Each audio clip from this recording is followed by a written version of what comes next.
let's take a look at heavyweight as a whole, right? Because there's a lot of moving parts. I mean, if anybody just got screwed here, it's Jon Jones.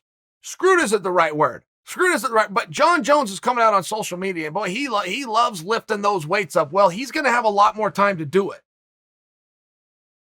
Ciryl is going to fight Francis. I submit for you, while the UFC is going to want to do that in a hurry. A hurry, by the way, just means a standard amount of time, which is around 5 months. A real fast fight could be put together in 4. I don't mean they're trying to roll it out next week, but they're going to want to get this going, right? We got some real momentum here. Let's get this going. Dana's got some dates and some pay-per-views. He's going to want to get this going. The other piece of this puzzle is France. The UFC wants to go to France. The UFC just signed a linear television rights deal in the country of France. Hasn't been there this whole time. They just got it done. You get pay-per-view, you get digital content. This is different. They're going to start blowing up in France. They want to make their move. Is it worth kicking the can, kick it to 2022 to find the right deal and the right venue? Because France is reopening. So that opportunity definitely is there. If that happens, and it might be the case, it's going to be looked at for sure. If that's the option that we go with and it kicks the can to 2022, look what that does for Jones and Stipe. Right? All the rest of the boys, too. The Curtis Blades, I mean, you name them, all of the boys that would like to get a world championship fight. And there's never been more opportunity at heavyweight because now there's 2 champions, right? Pull those guys away any way you want. Don't let any rules apply to you if you're within the heavyweight division. While Chael's over here telling you that the interim champion has to fight the undisputed champion, or that the interim champion is going to fight the undisputed champion, doesn't have to be that way. Find a way, pull one of them out. Challenge Ciryl for the interim championship. Nothing says you can't do that.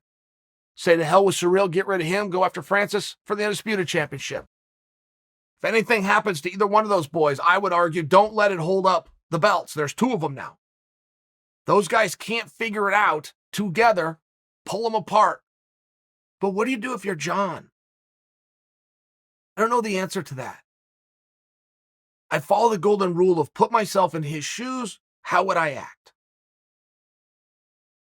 Jon is being offered, and this offer is still good.